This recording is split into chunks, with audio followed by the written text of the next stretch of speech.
Mon invité aujourd'hui dans le Crédit Média, il a fait une déclaration il y a quelques jours à peine dans un journal du côté de Drummondville. Puis j'ai trouvé ça fort intéressant qu'il décide de lever le voile un peu sur sa vie, sur sa carrière. Des fois, on pense que c'est toujours facile d'être bagarreur au hockey, puis on se dit, crime, c'est le fun, ils ont des belles vies, ils sont accueillis comme des héros, mais il y a toujours un petit côté noir à ça. J'ai avec moi l'ancien numéro 55 et l'ancien numéro 44, dépendamment pour les équipes pour lesquelles il a évolué. Mathieu Sainte-Marie. Salut Mathieu, ça va bien? Très bien, toi? Oui, ça va très bien. Mathieu, la première question qui me vient en tête, là, parle-nous un petit peu de la raison pourquoi tu as levé le voile. Parce que tu as levé le voile sur tes années de hockey, parce qu'il y a eu un peu de consommation d'alcool et également de drogue. Oui, c'est juste...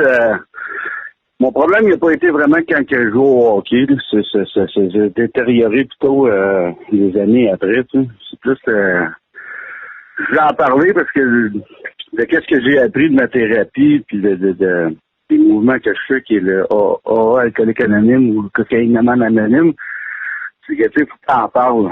Puis souvent les meetings, c'est ça que tu partages ou ce que tu entends du monde, que tu t'identifies. Puis qu'est-ce qui est bien, c'est que tu sais, faut que tu regardes nos autres. Qu'est-ce que tu as appris, tu sais.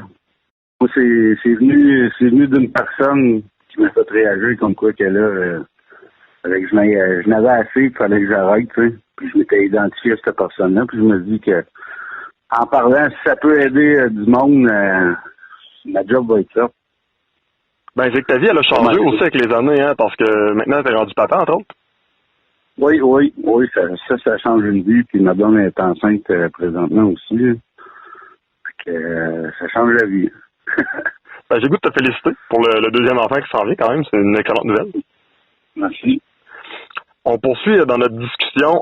Tu mentionnais que c'était pas nécessairement à cause du hockey. Toutefois, je me pose la question, on sait la poussée d'adrénaline que ça peut avoir de se battre, je l'ai déjà fait. Je dis pas que j'ai eu une carrière comme la tienne, là, du côté de la boxe ou du côté du hockey, mais n'empêche, je sais c'est quoi. Il y a une poussée d'adrénaline qui est énorme là-dedans. Est-ce que c'est peut-être ce côté-là qui te manquait, qui t'a poussé peut-être vers, appelons ça des déboires? Ouais, un peu, parce que tu sais, moi, qu'est-ce que j'aime dire, c'est que je compare souvent, tu sais, le rôle que j'ai d'aller se battre un peu avec la consommation, c'est que, tu sais, notre hit, nous autres, notre rush, tu sais, mettons, je sais pas, moi, j'ai dit que c'était ma drogue de choix parce que c'est, il y a pas une drogue, tu sais, j'ai jamais fait d'héroïne ou de crack, mais tu sais, ça dure pas longtemps, ça va que c'est sa meilleure affaire, mais aller se battre, pour moi, c'est ce feeling-là, tu sais, de juste, par exemple, à partir de quand que j'étais gant, avec la bataille, si je m'avais fait une bonne ou, mettons, je l'avais gelé, sûr, quand tu te fais geler, c'est une autre affaire, mais, tu sais, quand ça allait bien, puis que la foule crie ton nom, puis que, tu sais, tout le monde, tu sais, là, dans le Seigneur, là, puis même dans le national, tu vois ça, il y a une bataille, je pense que c'est là que la foule se crie le plus pendant une game de hockey, tu sais. Exact. Fait que moi, c'est ça qui me drivait. Mais après ça, par exemple, le lendemain, le surlendemain, ben là, c'était mal un peu partout, mal à la tête, mal aux mains, puis après ça, là, tu fais le pas bien parce que tu sais que la semaine d'après, ben là, tu sais, moi, dans le temps que je jouais, ben, je sais pas, moi, si on jouait contre Saint-Hyacinthe, là, c'était bourré de tough. Ben, si on jouait contre Saint-Jean, c'était bourré de tough. Là, tu fais le pas bien, ça te tente pas, si tu allais te battre, là, tout le temps. Fait que là, tu t'angoisses, tu fais le pas bien, jusqu'à temps que tu jettes les gants, pis que là, tabarnak, c'est le fun, pis, ben, la drogue, pour moi, c'était la même affaire. Je voulais arrêter de consommer. Je savais que c'était de la merde. Je savais que c'était nuire à ma santé. Mais quand je consommais, 2-3 heures de ma soirée que je consommais puis que ça allait bien, c'était le fun. Mais après ça, je passais une semaine de merde jusqu'à temps que l'autre fin de semaine, tu sais, c'était tout le temps cette roue-là. Parce que le matin, moi, je me levais, c'était fini, là. C'était la dernière fois que je consommais, j'en broyais dans mon lit. Je pourrais te dire que c'est arrivé 1000 fois, cette affaire-là. Broyer dans mon lit, puis dire que c'est fini, c'est fini. Aussitôt que je me mettais à bien aller, là, 3-4 bières, on partait, j'achetais un sac, puis tu sais, on était parti sur un autre. Fait que pour moi, c'est plus ça. La rush d'adrénaline, le high que ça me procurait. C'est parce que quand j'ai arrêté de jouer au hockey, mais moi, je suis en campagne. Là. Quand je faisais mon stop, là, ben comme du monde, il n'y avait pas du monde qui criait mon nom. Là. Non, c'est pas différent. Il me manquait cette... à peu près comme tous les athlètes là, que je lis ou que j'entends parler, c'est que tu sais, quand on arrête, mais là, il manque quelque chose. Là. Est-ce que ça t'a passé par la tête, justement, de dire je vais recommencer à jouer au hockey pour essayer de compenser cette dose d'adrénaline-là qui te manquait?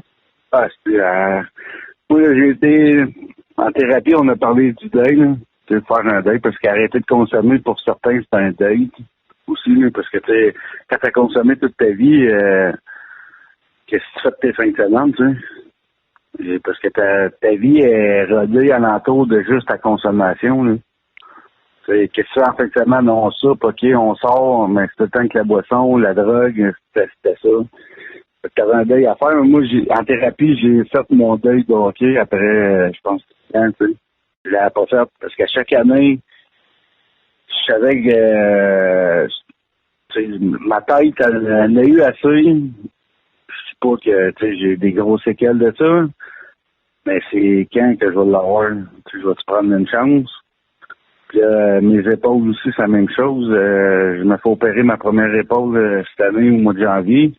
Je me ferai opérer l'autre d'après pour pas nuire à mon travail, parce que mes épaules débarquent tout le temps. À chaque année, à chaque début de saison, quand les équipes appellent, je suis pas bon. À chaque année, je suis convaincu que tu as encore eu des appels, hein? Ah, tout le temps, même encore cette année. Fait que, tu sais, ça te donne le goût, là, parce que ça te manque, là. Mais ça vaut pas la peine, là. Tu sais, je suis content que j'ai fait. Mais avec la thérapie, ça m'a aidé à être capable de faire mon deuil et de passer à d'autres choses.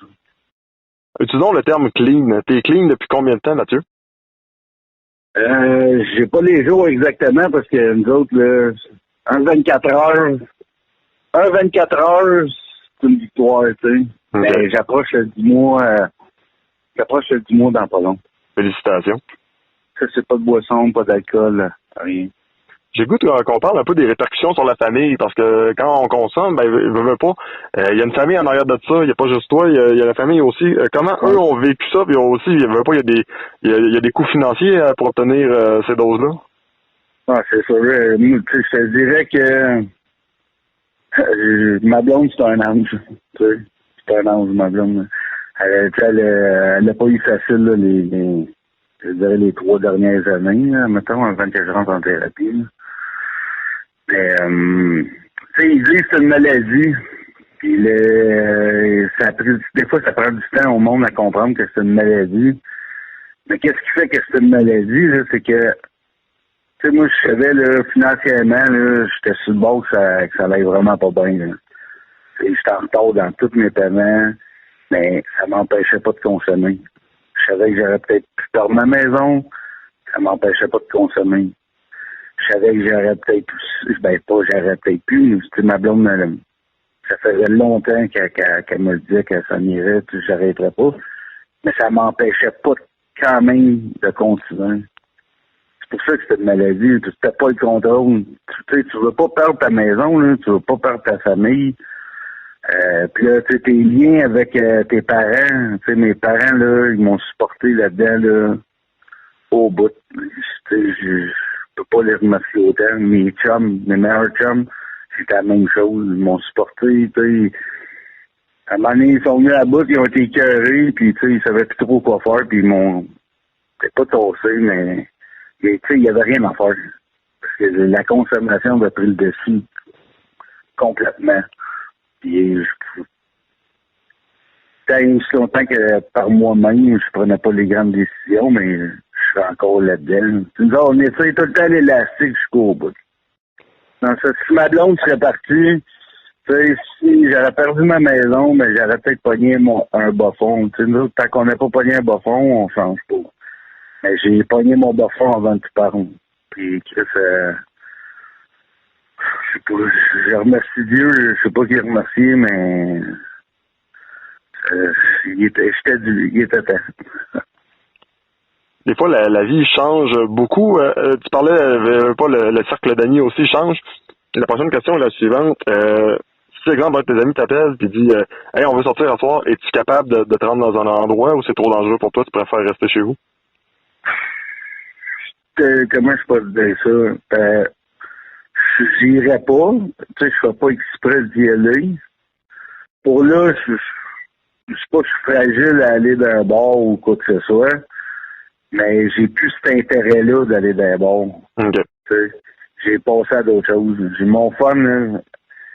Ma fille, mon père, il a acheté un 4 roues. Mon fun, là, c'est de m'asseoir et de le checker faire son 4 roues. C'est du 4 roues. Passer du temps avec ma famille. J'ai plus j'ai plus les mêmes priorités dans la vie. C'est bon, parfait. Hey Mathieu, je veux qu'on parle un petit peu de hockey ensemble. On est rendu à la portion d'entrevue que j'appelle Shotgun. Autrement dit, je te pose une question. T'as pas le temps de penser, pas en tout, puis il faut que tu me répondes. C'est vrai? Ok, parfait, vas-y. Yes. Les deux premières vont être plus tough, je t'avertis. La première, Okay. Est-ce que la drogue est quelque chose qui est un fléau dans le hockey senior québécois? Non. Non? Il y en a sûrement qui en consomment, mais c'est pas un fléau. Non, c'est ça. OK, parfait. Deuxième question. T'as joué au hockey junior majeur quand même, il faut le mentionner, avec les Voltigeurs de Drummondville. Est-ce que dans le junior majeur, à l'époque, puis peut-être que c'est encore le cas aujourd'hui, on ne sait pas, mais est-ce que ça en était un fléau, la drogue? Non, du tout. Non, Il y avait du monde qui fumait du pot un peu, mais tu sais, c'était pas... OK. Maintenant, il va avec des questions un petit peu plus joviales. On va dire ça comme ça. Le gars que t'as affronté, que t'as eu le plus la chienne de ta vie? Je dirais, là, que c'était mon premier combat quand je suis dans la Ligue nord-américaine contre Louis Bédard. Oh, quand même. C'était mon idole, tu sais. Depuis que j'étais jeune, je le voyais dans le senior, puis le premier game aussi, c'était contre lui, il fallait que j'y aille. Je te dirais que pour avoir peur, c'était lui. C'était Louis Bédard. Juste pour le fun, est-ce que Louis est au courant que c'était ton idole? Ouais, il était au courant. Il fait partie de ma vie. Louis, ce temps-ci, c'est une bonne personne que j'ai à mes côtés. Hein. Il a suivi son cours comme coach de vie. Fait que, moi puis Louis, on fait du yoga ensemble, du yoga show. Je pense que c'est le cours de yoga le plus tough, ça arrive ça. Solide, très solide. L'équipe pour qui t'as préféré évoluer? Ça peut être aussi dans le junior majeur, là. Je confonds toutes les équipes. Je te dirais à Drummondville, mon année junior majeur, c'était une année extraordinaire parce que c'était une belle expérience. Mais à Rivière-du-Loup, c'était mes plus belles années. J'ai aimé l'ambiance, les partisans là-bas, la ville, c'était Le meilleur joueur avec qui t'as joué? Je te dirais Derek Brassard. Quand même, je pense que le choix est assez unanime. Ouais. Et peut-être le meilleur coéquipier que tu as eu? Danick Lessard. Ah ouais, Danick? Danick Lessard, là, c'était... Sérieusement, j'ai jamais vu un guerrier de même. C'était fou. J'ai jamais vu un gars... C'est prendre ça à cœur, puis Chris, avant chaque game, il m'aidait, il était... Le temps de boire, hey Marie, qui c'est que tu veux pogner à soir, tu sais, moi, ben, je te laisse, moi, pas tu sais. C'est le meilleur coéquipier que j'ai eu. Et la dernière question, est-ce que ça serait possible pour toi un jour, Mathieu, de faire des conférences dans les écoles? Est-ce que c'est un objectif peut-être aussi que tu te donnes? Parce qu'il y en a plusieurs qui ont atteint des bas-fonds ou du moins qui ont eu beaucoup de difficultés dans la vie, qui ont décidé d'aller partager leur expérience, puis ça leur a gagné quand même, là, ça leur a souri. Oui, c'est quelque chose qui m'intéressait. Tu sais, je suis pas pour parler, là, mais j'ai une couple de personnes avec qui j'ai commencé à discuter. Ce serait peut-être plus pour... j'aimerais mieux... Ben, ça pourrait être pour n'importe qui, mais c'est peut-être plus faire de la prévention avec, mettons, des joueurs de hockey plus jeunes, que ce soit du junior majeur ou... Tour, de faire de même, là, ou ben n'importe quoi. Mais n'importe quelle personne qui est dans le besoin, là, ça va toujours me faire plaisir d'y aller, mais j'ai parlé déjà avec une couple de personnes comme quoi que ça m'intéresserait de faire ça.